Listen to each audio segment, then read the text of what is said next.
Su Casa. For those of you who may be tuning in for the first time, this is a show I do every Monday. Usually I do it from about 7 to 9 on American Freedom Radio, and I live stream it to all the different platforms that we are on. But tonight, I'm probably only going to go from about 7:15 to about 8:30. Just because I have a bunch of other stuff I have to catch up on. As y'all know, I was on vacation last week. No regrets whatsoever. Not a single one. I needed it. Good God. I felt like, I hadn't gone on a real vacation in about 2 years. And so it was a great time. Some of you may have seen my photos. I was there with Tim Black and Suzanne Murphy, also the two who are also my partners in justinform.com. If you have not yet, make sure that you go join Just Inform. Make sure you're part of that evolution of social media that we have started.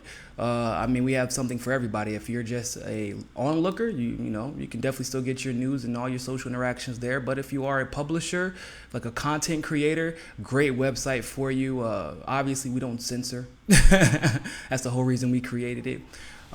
You get a lot of exposure because pretty much you can select otherwise. However, most people opt in to have everyone or to see everybody that is part of Just Inform on their timeline. And so you'll never really be limited as far as your exposure is concerned. As you know, Facebook and IG and YouTube and Twitter and Facebook, they're making everybody pretty much pay to be seen. And so they're limiting your follower increase. Obviously, on Facebook, they limit the amount of friends you can have, which obviously limits the amount of people who can see you. And then they created people who liked your page, then people who followed your page, and then people who liked your page and followed your page, and then they press see first so that it can actually get updates when you actually post something.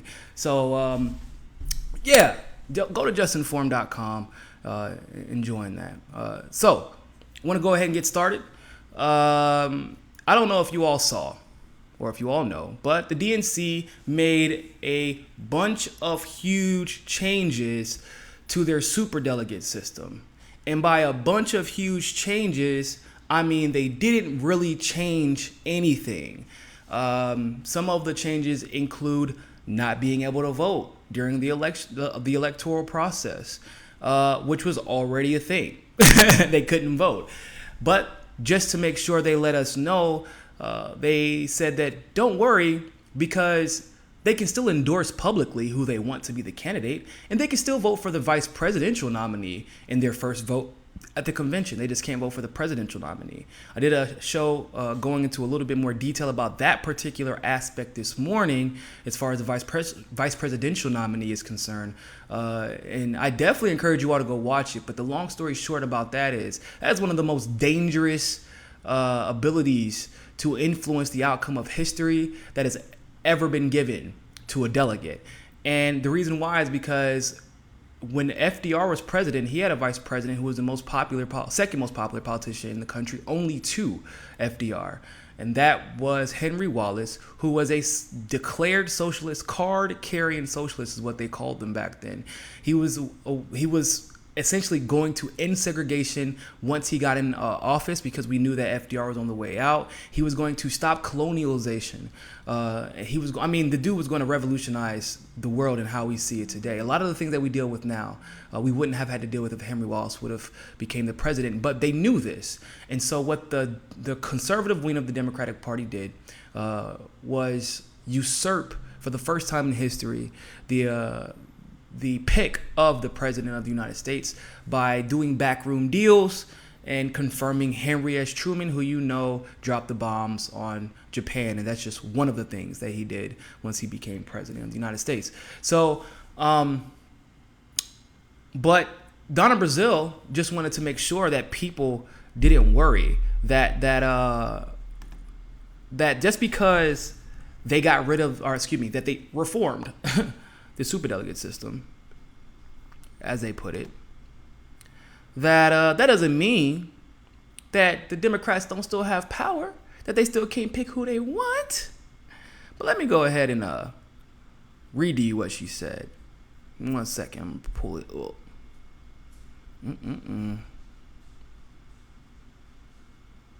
because Donna Brazile she's an idiot. She's an idiot.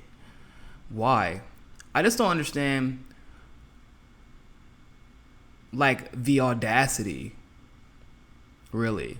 The audacity of the Democrats is kind of what pisses me off more than the actual action sometimes.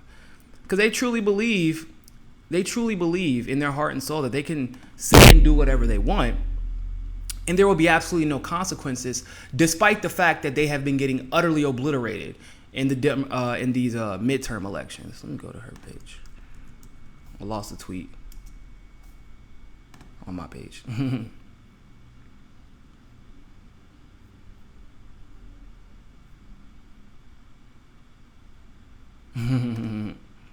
Her and Jimmy Dore going back and forth on Twitter. Go check that out. But okay, so let me tell you. This is how Donna Brazile, if you didn't know, went on Tim Black's show, which was a pretty huge feat because I'm really good friends with Tim, obviously, as you know, but I just couldn't believe that Donna Brazile, who was a former DNC chairwoman, who is about as establishment as it gets, who gave Hillary Clinton questions to the debate in advance. I mean, the woman is not on our team, but she decided that it was, a good idea to go on Tim Black's show. So for the first time, we actually had someone who was a former DNC chairperson on an independent commentator's show, which is a pretty big deal. But she was saying that she just couldn't believe how they rigged her friend, her dear, dear, dear friend, Bernie Sanders. And that she wanted to make amends. Okay, she wanted to make amends. So I just had to tell everybody about how the superdelegate system was rigged and how they were planning on cheating Bernie Sanders with the Hillary Victory Fund, and she pretty much just reconfirmed information that we already knew and that we already had. And so she looked genuinely concerned. Did we believe her? No, none of us believed her. Not one of us. But we gave her an opportunity. We gave her a chance. And so we fast forward to these reforms that just came in. Let me tell you what Donna Brazile tweeted in response to the MSNBC's headline tweeted the other day on August 25th. They tweeted out, Democrats vote to strip superdelegates of power in reform caucuses ahead of 2020 presidential race. Donna Brazile responded, Democrats voted to remove automatic delegates from the first round of voting. What does automatic delegates mean? I don't even know what that means. I truly don't. Automatic delegates, I'm assuming what she means is superdelegates because they are superdelegates. See, most delegates actually have to run for office, get selected, get their funding from the people. I know this isn't something that a lot of people know, but that's actually usually how it goes. An interesting person to talk to about this, by the way, would be Jeff Day. Jeff Day is a friend of mine. He got a little famous because of him doing videos revealing what was going on at the Democratic National Convention in 2016. But he had to be elected or selected for that position. He didn't just get to waltz in and say, I'm a delegate now. So what she's referring to when she says automatic delegates is actually super delegates. So let's be very clear. And she says, but we still have seats at the table. We're still in the room and very much capable of setting the menu. And this is how she topped it off. Hashtag power rising. What in the actual hell? I want to repeat this. This is her response to the lie, by the way, that the Democrats stripped superdelegates of power, because that's a lie. But this is her response. Democrats voted to remove automatic delegates from the first round of voting, but we still have seats at the table. We are still in the room and very much capable of setting the menu. Donna Brazile, you are a goddamn idiot.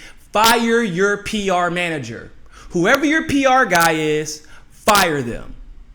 Fire them and make sure they can never get another job in political public relations ever again. This is something that Donald Trump would tweet, right? The arrogance, the lack of awareness, the lack of situational awareness. The fact that she even put the hashtag power rising. What exact, and you know how many followers she has. She got 116 retweets and 182 likes. And that's with them being able to, fake reactions on Twitter and Facebook. That means nobody was vibing with what she said. Donna Brazile has how many followers? 645,000 followers. Only 100 people liked it. You want to talk about being detached from your constituency? You want to talk about being detached from your party? This woman used to be the DNC chair. She has no idea what she is doing on camera. On Twitter. She has no idea. And I'm glad that Jimmy Dore promptly addressed it. She said, hold on, let me go ahead. I'll tell you what he said. And then Donna Brazile makes it worse by responding to Jimmy, which was stupid, because that's just gonna fuel the fire. But so Jimmy Dore responds to her tweet. Donna Brazile comforts the powerful over superdelegates, reminding them not to fret, as they still have control over the party and can nullify the will of the voters. Power to the powerful, the resistance. Hashtag the assistance. Oh man, she was so upset about that, so she responded, "Please don't speak for me, woman. He's not speaking for you." That's pretty much what you said. That is literally what you said. That's what you said. It's not an exaggeration. But she said, "Please don't speak for me. You can disagree. Disagree about what? You said that you still have the power and can still set the rules to whatever you want them to be." He literally is just reaffirming what you said and just putting it in layman's terms. But he says, "But I know what I stand for and what shall never stand in democracy like ours." What the hell does that even mean in the context of this conversation where she said they still have all the power? What you're trying to tell, because you know what democracy will and will not stand for. Good stuff, Donna Brazile, because you're displaying that. You know that our, whatever you want to call it, is because this is not a true democracy. Our facade of a democracy, unfortunately, in its current state, will actually put up with the nonsense that you just talked about. We're going to go into detail a little bit about about how she knows this to be the case. But she literally is responding to Jimmy Dore saying, "But I know what I stand for, and what shall never stand in a democracy like ours." I think she might be getting senile. I'm not even joking. She said the right to vote is sacred, no matter if you are a pledged, quote unquote, majority delegate or an unpledged, quote unquote, minority. What? You are a super delegate. There is no such thing as an unpledged minority delegate when you literally can affect the outcome of both the electoral vote and also the popular vote by ding ding 5,000 votes that way. Appreciate it. Totally ignoring the will of the people, just like what we saw in Michigan, just like what we saw in Pennsylvania. Was it Pennsylvania? No, I think no. Actually, Bernie did win Pennsylvania. Just like what it was over and over and over and over and over and over and over and over and over and over again. We saw superdelegate after superdelegate after superdelegate vote against the will of the people. And you're going to sit here and tell us that the right to vote is sacred? Whose right to vote? Whose right to vote? Who voted you a superdelegate? Who voted these people as superdelegates? But I want to go ahead and talk a little bit about how she is so right. They are indeed still at the table. And they are indeed still setting the menu. Because now, oh, sweet baby Jesus. Now,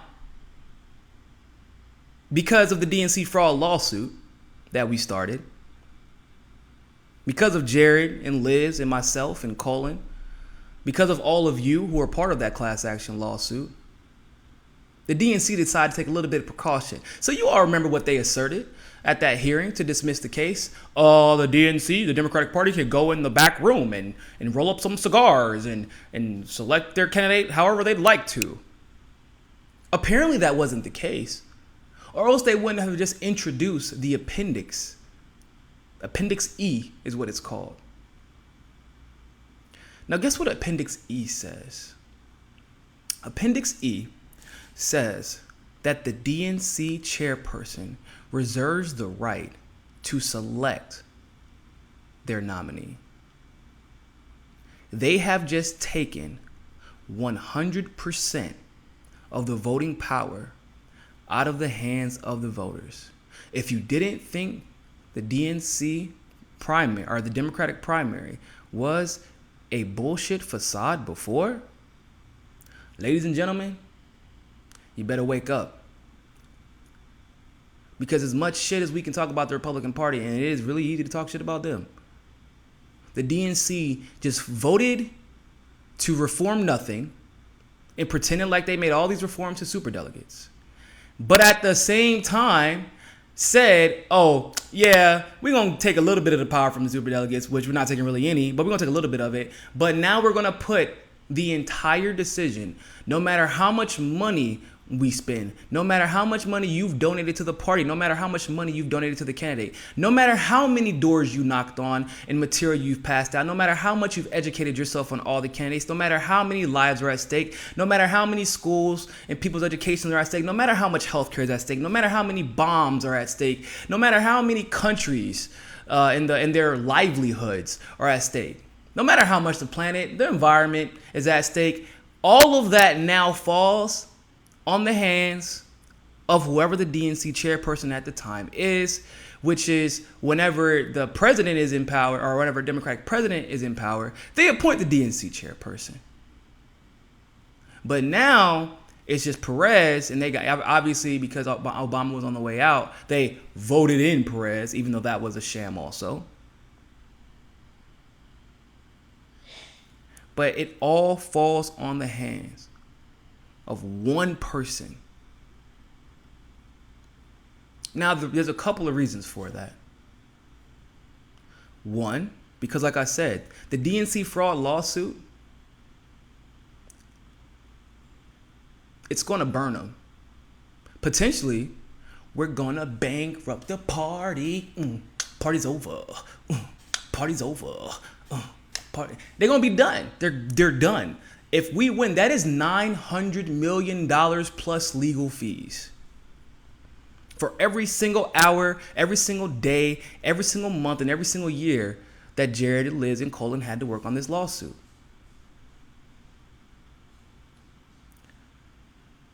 They don't even have money in a bank account right now. They're in debt. They're in danger of bankruptcy right now.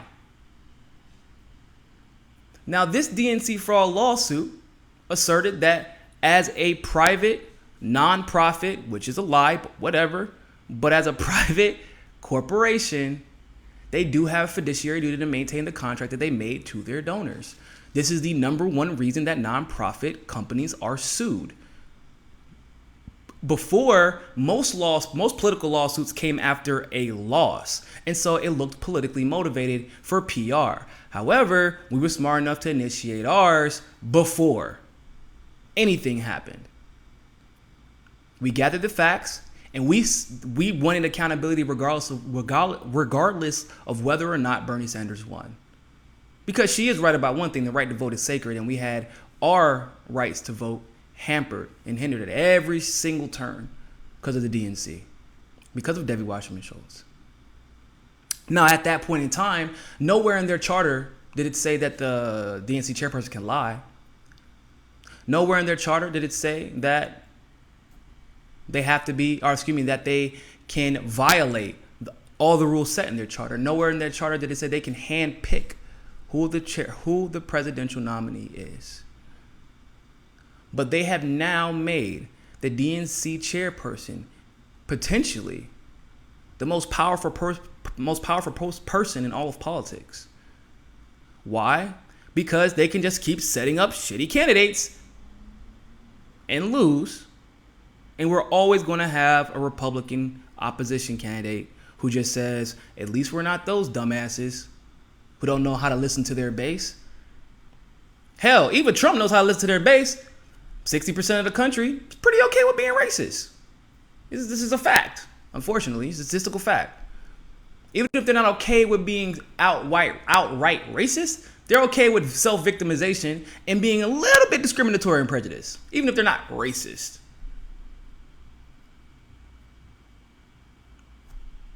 Even Trump said, you know what? I may have not said a lot of racist stuff in the past, but hey, Mexicans are rapists. Even he knew how to appeal to his base. And he said some nasty stuff. You got to say nice and fluffy and happy stuff like single payer health care. No more pointless wars for oil and money. We're going to stop taking money from rich corporations who, violate all kind of EPA laws and poison water in Flint, Michigan, and allow Fukushima to happen and disallow us from holding them accountable when they do something wrong. You get to say the easy stuff. You get to say the easiest, nicest things that anyone can say that would actually make you look cooler to a lot of different people. But instead, you want to say, sometimes we feel like this, but we don't really know how we're going to be able to pay for all this.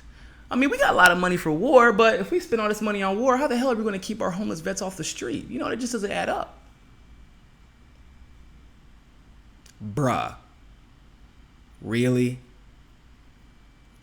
So the Republicans are going to be able to continue to pitch to their base and potentially, because of this rule that was just implemented, the Democrats have effectively monopolized their primary process.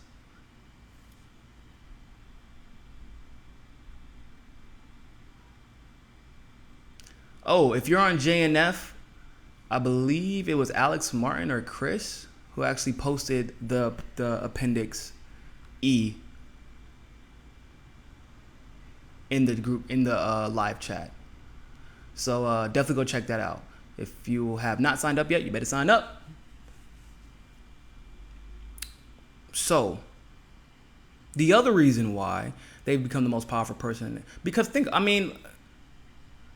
I will say this too, and this, I guess it's a testament to how influential Bernie Sanders is. They are absolutely 100% terrified of Bernie Sanders. Because it's what I've been saying since really mid 2016, before the primaries were even. I said that he's going to probably lose. I mean, officially, right? By the way the establishment defines victory, he's going to lose. I don't define victory by the requisite standards of the establishment. I define victory by your mandate. It's just like, what's his name? Clay Aiken. I remember I was looking at his Twitter one day, and it said the best ever to come in second place or something like that, or the number one second place, because he was like second place on American Idol, but he ended up becoming more popular. Not more popular than Kelly Clarkson, I believe, that was the one who won, right? Kelly Clarkson? Yeah, I believe it was Kelly Clarkson. Fantasia Barrino ended up losing, and she became more popular at that time than whoever the first place winner was. So it's not like, being the winner, quote unquote, makes you the most successful. If you don't have a mandate of the people, you're not going to be able to get anything done. And everything you do becomes highlighted by the person who actually should have won. But Bernie Sanders, like I said in the early 2016, I said, look, if he loses, it's going to be interesting. It's going to be interesting because he's not really losing, is he? We know he was cheated. Empirically, quantitatively, qualitatively, auditatively. All the LYs, all the adverbs. In every way, he was cheated. He was suppressed on the news. He was suppressed on social media. He had trolls. He had the Correct the Record, David Brock, Correct the Record trolls, creating fake profiles on Facebook, creating fake profiles on YouTube, creating fake profiles on Twitter, and trolling all the groups because he was that influential. So does he really lose? No. What he does is what Bernie Sanders has always done historically, which the DNC is not naive to this. They know because they know Bernie Sanders. Bernie Sanders is a freaking anomaly in the Senate. People don't realize that. They say, well, independents sometimes get like they get elected to Congress. Like if you're in between, it's like an independent who may have joined the Democrat or Republican Party. That has happened, okay? But Bernie Sanders was a real independent, unregistered as a Democrat, unregistered as a Republican, who gets into the Senate. When I tell you that never happens, understand. Not only does it never happen, it will probably never happen again in our time, in my lifetime, as far as an independent being elected to Senate. Do you understand what you are running in the entire state? You're running in the entire state. There is no, oh, well, I can canvass in this area and I can canvass in this area. No, you have to be able to pay field managers. You have to be able to pay everybody on your campaign. It is not an easy task to run a Senate, but he happened to leave New York and be in Vermont for whatever weird reason. I don't know people who just decide one day, you know what, I want to move to Vermont. I don't know people who do that, but Bernie Sanders did it. So he ran in a state that he was popular in because he was the mayor of the capital of the state and was extremely popular, and he was extremely popular. The only time usually that you can go, if the only way that would work if an independent wanted to win is if they somehow became governor of their state, like like Jesse Ventura, for example. I don't think that he ran for Senate. But if he wanted to run for Senate, actually still to this day, if Jesse Ventura wanted to run for Senate, he probably would win in Minnesota. Because he was a governor and because he has he has a lot of name recognition. But he was governor. It would take something like some Herculean effort even after you became governor. So what we're seeing with Bernie Sanders not taking any type of corporate money and then jumping into the Senate position is absolutely extraordinary. We'll never see it. Like I said, I don't believe we'll see it again in my lifetime. So he has such a unique mandate for such a unique situation and have name recognition on top of that we've really never seen since FDR.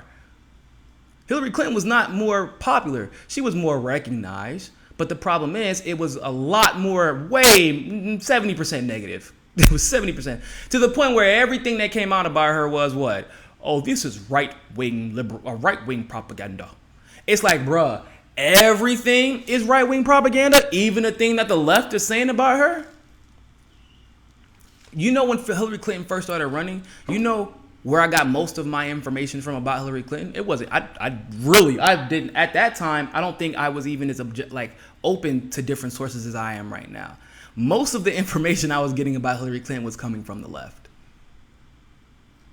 People in the left who are just sick and tired of her and her husband co-opting the party. My mentor, Michael Carmichael, sat me down for an hour and a half, maybe 2 hours, in Chapel Hill and was breaking down to me exactly how they took over the party. And my jaw just dropped. I couldn't believe it. Because he was there. He was he left the country because he knew where the country was going once Bill Clinton got elected. Bill Clinton fired all the U.S. attorneys and put his own in so that he can never be held accountable for it. And the people who are working for him in the DEA and the ATF, because Bill Clinton further perpetuated the drug war, making a lot of money off of it. He wanted to make sure nobody could be held accountable, including himself. The woman with evils. That's the type of name recognition the Clintons carry. Bernie Sanders, on the other hand, did not have that issue. And now he's going to run again because they know one thing that a lot of people do not. unless you follow Bernie Sanders like really closely. Bernie Sanders has never, ever, ever, ever, ever ran for office only one time. And the most he's ever had to run for an office, I believe, was 3 times. That was the very first time that he ran for office. He runs trying to win, learns from his mistakes, learns from his adversaries, comes back and obliterates them. That's what he does. That's how he became mayor of Burlington. That's how he got into the House of Representatives. That's how he got into the Senate. So he did that pre-social media. He did that pre-anybody in the millennial world knowing who he was. He did this pre-presidential run. He would run, he would lose, he would learn, he would win. He would run, he would lose, he would learn, he would win. He ran. He didn't even really lose this time. He learned a lot, though. And guess who is the front runner right now for 2020? It is not even close. Right now, I would actually prefer Tulsi Gabbard to run and win. I mean, this is my personal opinion. You know, I love Bernie, but I feel like he capitulates to the establishment narrative a little too much because he's part of that old school class of politicians who buys into the intel that he sees without questioning it too much. Like the intel at the time for the weapons of mass destruction wasn't clear, and so he decided to vote against it. Things that are unclear, even when they're trying to, pretty much feign like things are a big deal, he would vote against it. But there are times like he voted to bomb Gaza because everybody at that time was being told that Hezbollah was just this evil organization bombing Israel for no reason. And we didn't know any better. Now we know a lot more, and that ain't flying. Just voting for bombing of Gaza for no reason is not flying anymore. And now he calls out Netanyahu. Now he calls out the Israeli government more. But my point is that he ran, he lost, and now you have a combination of, I was there. The man was like a damn rock star. He sold out stadiums. I was seeing people cry in the damn bleachers of, massive buildings. I was seeing the man saying how much we need to help our Native American communities, how much we need to acknowledge the prison system, and how much we need to acknowledge the fact that systemic racism in the United States is a thing. And he said that God is my witness. I was in Sumter, South Carolina. Not a lot of black people were there. It was like me and then everybody in the back room. They knew. They said, "Yo, we got to get in the back room before he talks because I don't want to be looked at like I'm crazy." So in Sumter, South Carolina, he looked at the crowd and said, if you don't believe systemic racism is real, you are ignorant and you need to wake up to the plight of the African Americans that are sitting next to you and live around you, because it is absolutely real. Bro, I almost ran out of the room. I almost ran out of the room. I was scared, but I was impressed. That was the first time that I was legitimately impressed with Bernie Sanders.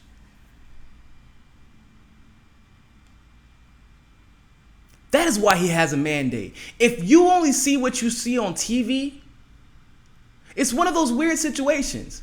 It's not weird because with normal people, right? The facade that they put on TV is not who they are when you meet them face to face.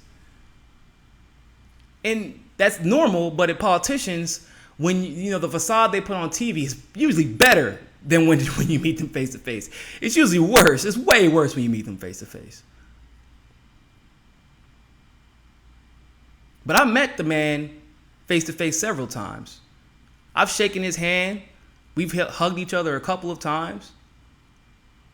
I've met his number one consultant, Jane, way more than once. She's the only reason that I was as close to the top of the campaign as I was initially.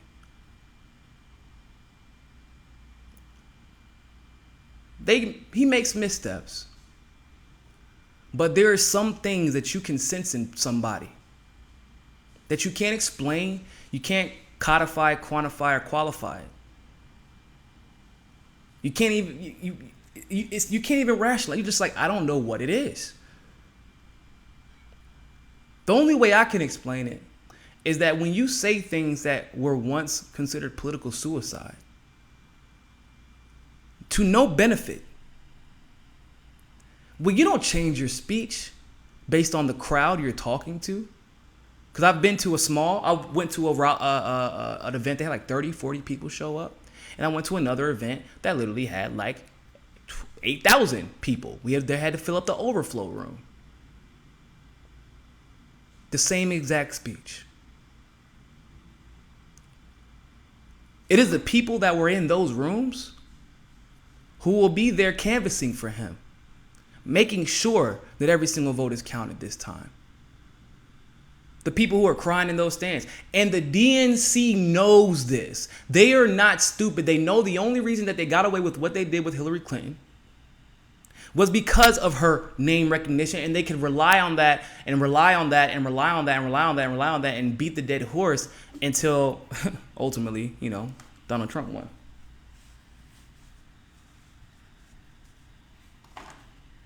So, by all quantitative measures, Bernie Sanders, if the election is fair, has like a 99% chance of winning. And it's not an exaggeration. It's not like a Hillary Clinton fake 99%.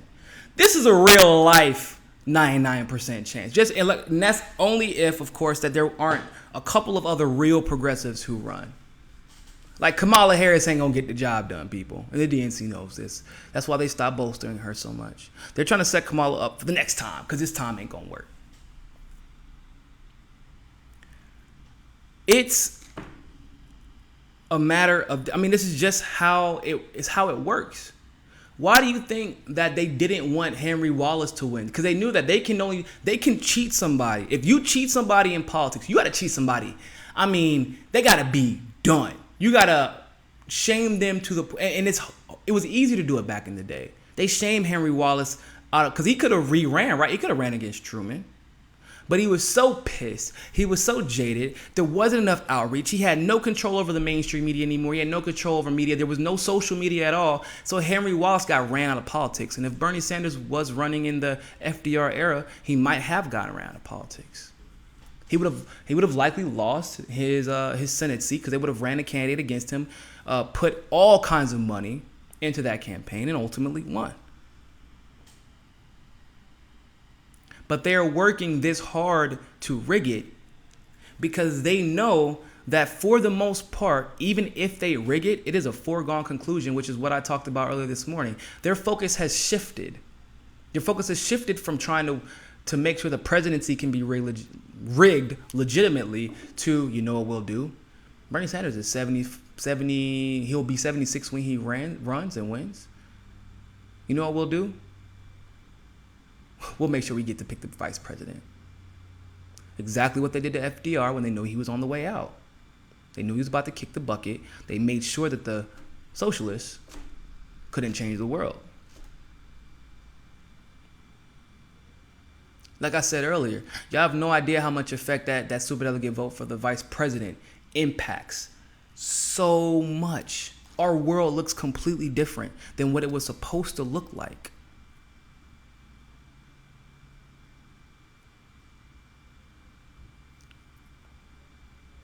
If you don't know who Henry Wallace is, look it up. When I say Japan never gets bombed, the Cold War never happens. If you hate Fidel Castro, which most of you actually, if you did some research, you shouldn't really hate him. He's the reason that blacks and black Cubans and white Cubans get along now, in case you didn't know. And he was the reason that America was forced to release its oligarchical corporatist stronghold over Cuba. That's the reason why he was demonized in our media. Have you not noticed that? You should look at the way they used to talk about Nelson Mandela, because it was similar to the apartheid was not only happening in South Africa, and that's a common misconception. The apartheid was also perpetuated in Cuba by us. There were other apartheids happening across the world that were perpetuated by either us or Great Britain. All the islands like Grenada and Haiti was obviously French failed at that. They tried. Shout out to the Haitians. They weren't playing that. But I want to say St. Paul, like all the little islands, all the Bahamas and the Caribbean, like they tried to segregate them. Or excuse me, yeah, they did segregate them, but a lot of them ended up fighting to freedom and fighting for freedom. But all that happened, all the colonization, the perpetual colonization happened because of Henry Wallace being forced out, being usurped by the delegate count, by the delegate vote, that last election of FDR. And it changed all of history. Segregation didn't end for 25 years later, to 25 years after, 25, 30 years after that happened, and it didn't even really end. The war on drugs came. Nixon won. Japan is still feeling the effects of the two bombs that were launched on them after they lost. Which, by the way, one of the reasons that Japan jumped into the war to begin with was because we were pretty much strong-arming them for the oil supplies that they needed for their country for their economy to be sustained. And we bombed them because they responded to us screwing them. Iran would look totally different now. It's a theocracy. It's about a half and half. But they had a secular president, President Mossadegh. He wanted to nationalize the oil supply, make Iran a thriving country. And guess what we did? CIA, handle that. He's a communist. Get him. Brazil will look totally different. Brazil would actually probably be economically more powerful than we are. There would have been no Cold War. The people could have focused on what Stalin was doing to them rather than whether or not they were better or worse than America.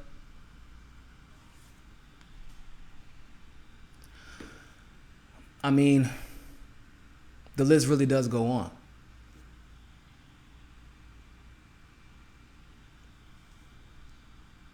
So, if you think that these reformations and the DNC's platforms and the DNC's charter are good, even mediocre, you're wrong.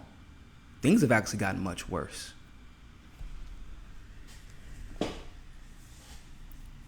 Things have gotten much, much worse. And that is why I hope, 1 second here.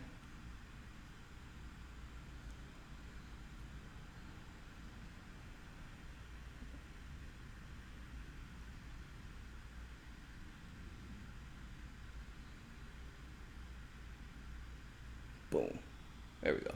But that is why I hope that the two lawsuits that have been grossly undercovered are successful. One of them is Laverne versus the United States House of Representatives. Another one would be the DNC fraud lawsuit. Now, I can say that I am hopeful about both of them, and I'm not that hopeful of a person. I'm a realist. I wouldn't say I lack optimism, but I am a realist, and I deal in facts. And the fact is, oral arguments for the DNC fraud lawsuit, oral arguments rarely, if ever, get to be heard in an appeal. Like 7% of the time it happens. So that's a great thing. And on the 25th is when that'll be happening. And Jared and Liz have had quite some time to prepare for this. And evidence has obviously, has been gathering. Evidence has been mounting against the DNC. Even their recent implementation and the changes in their charter shows that they're trying to cover their asses legally so that they don't get sued again. And then there's Laverne versus the House of Representatives, which you all, I'm not quite sure, are aware of. See, Laverne versus the House of Representatives is a case that essentially figured out something that we did not know about until very recently. Only a couple of people knew. Unfortunately, I'm in the camp of people who didn't know until I was told about it by Alan J. Cadney. See, we used to have way more delegates per district, way more delegates per state, way more representatives per, square miles, whatever that's. We used to, put it like this, in case you didn't know. There are supposed to be roughly 6,000 people in the House of Representatives right now.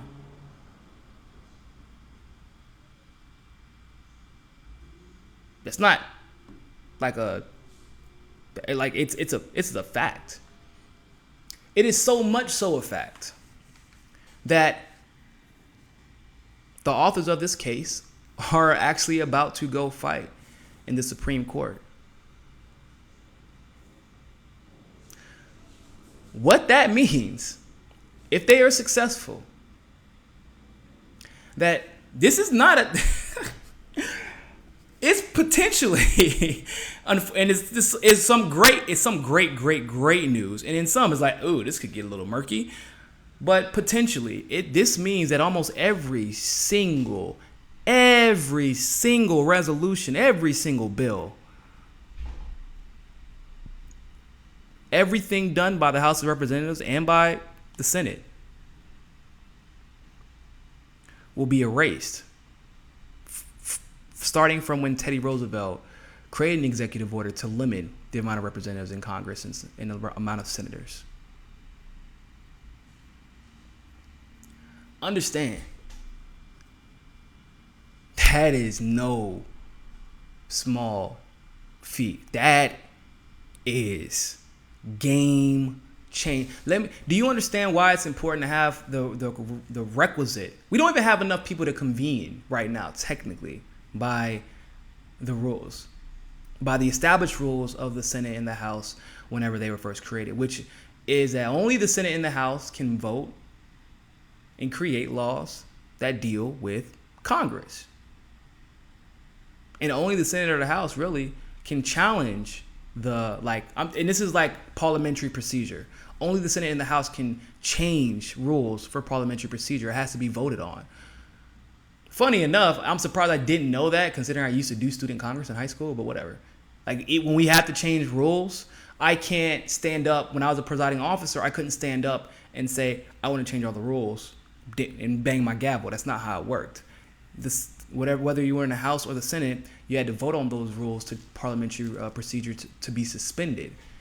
And you had to have like a 3/4 majority vote just for that. Just to vote on it, you need a simple majority. Just to have it pass, you had to have a 3/4 majority. And then it had to be done in both the House and the Senate.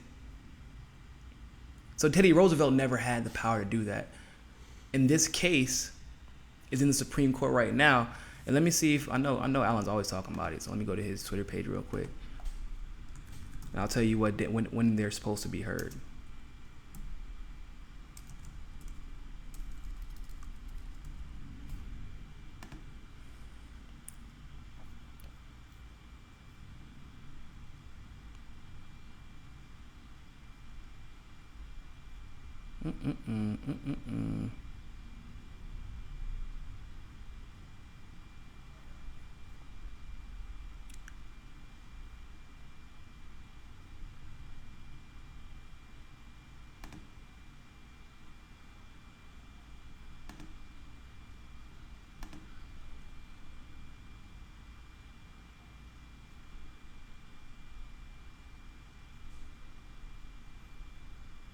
Alan, you slacking. I wonder if he's listening right now. He probably is. I'm trying to see what the date is. He texted me about it too.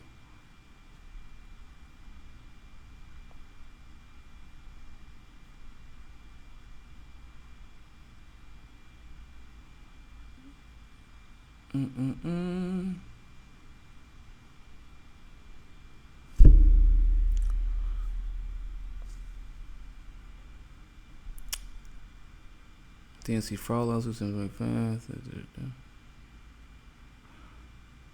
Oh, I don't think they have an exact date yet. It's just still being deliberated in the Supreme Court, and then I think they still have to set the date for oral argument. But I believe that he told me it was going to be in October. I think it's supposed to be in October. That's the expected date of the oral arguments. But essentially, they had their case dismissed illegally from the very beginning because, well, nobody wanted to touch it because they knew that it was going to be like the most monumental case in the history of America. Like, this would change the outcome. Oh my God. Like, this is insane, people. We almost have to rewrite like half of the Constitution.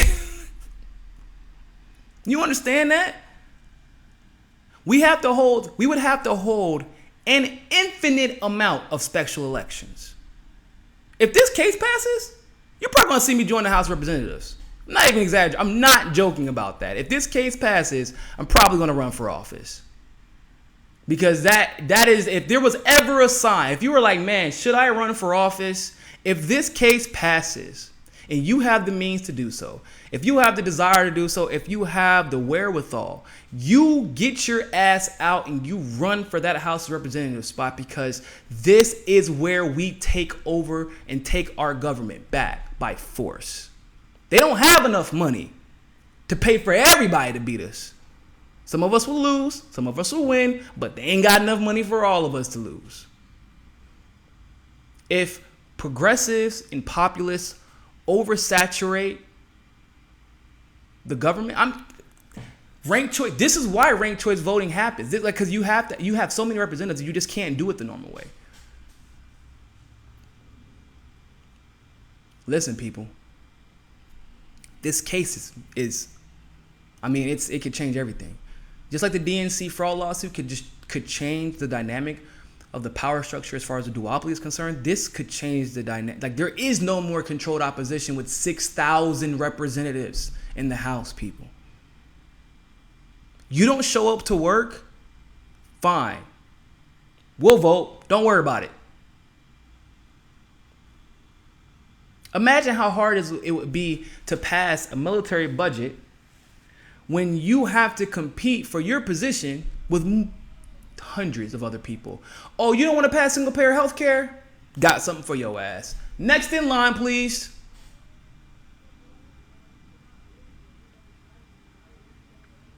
So make sure you keep up with that case.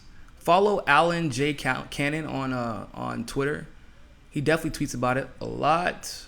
It's Allen, Allen, J, and then Cannon is exactly how you expect it to be spelled. I think that is it. Yeah, definitely that. So make sure that you go and follow Alan and keep up with that. I'm going to be doing another broadcast about that. I'm going to actually bring Alan on once the dust settles in his life and have him go into detail about that case even more, about all the hurdles and things like that they've had to go through just to get to this point. But they are in a position that if we don't win at the level that we're at right now, they're already in the position that I hope that we can be in by the end of the DNC fraud lawsuit, which is having this heard in the Supreme Court in front of everybody in the world, so that everybody can know exactly how the DNC operates and what everyday people are doing to bring about change, because it's never been the Democratic Party. It's never been the Republican Party. It has always been us. Have no doubt about that. It has always been us that brings about change. And don't ever let them tell you otherwise. So with that being said, always remember, people, more than anything else, find your balance. Peace.